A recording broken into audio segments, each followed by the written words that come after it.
Hello guys, ഇത് September 10 കഴിഞ്ഞ കല്യാണത്തിൻ്റെ വ്ളോഗാണ് കേട്ടോ.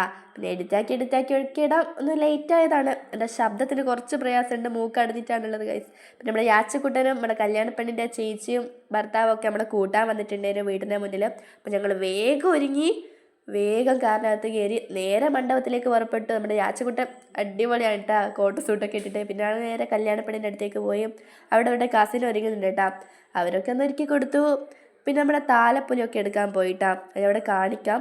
പക്ഷെ ഫുൾ തിരക്കായതുകൊണ്ട് കുറേ വീഡിയോ ഒന്നും എടുക്കാൻ പറ്റിയില്ല. നമ്മുടെ ചെക്കനെയും പെണ്ണിനെ ആനയിച്ചു കൊണ്ടിരുന്ന താലപ്പൊലിയല്ലേ. ഇതാണ് ഗൈസ് മണ്ഡപം. അപ്പോൾ ആൾക്കാരൊക്കെ വന്നു തുടങ്ങുന്നുണ്ട്. പുഴയരികിലുള്ള മണ്ഡപമാണ്. ഇപ്പോൾ കല്യാണമൊക്കെ കഴിഞ്ഞ് ഞങ്ങൾ താലപ്പൊലി എടുത്ത് സ്റ്റേജ് മുമ്പിലായിരുന്നു. ഇപ്പോൾ വീഡിയോ ഒന്നും എടുക്കാൻ പറ്റിയിട്ടില്ല. ഇപ്പോൾ കല്യാണ പെണ്ണും ചെക്കനും മാലയൊക്കെ ഇട്ട് അപ്പം ഞങ്ങളിങ്ങനെ അവിടെ നോക്കി നിൽക്കാം കേട്ടോ. പിന്നെ അവരുടെ ചിന്നുവീച്ചിൻ്റെ 2 കസിൻസ് ഉണ്ടായിരുന്നു. പിന്നെ എൻ്റെ ചേച്ചി അവിടെ നിന്നു. ഞാൻ വെറുതെ നമുക്ക് സൂം ചെയ്തൊക്കെ വീഡിയോ ഒന്നും എടുത്തതാണ്.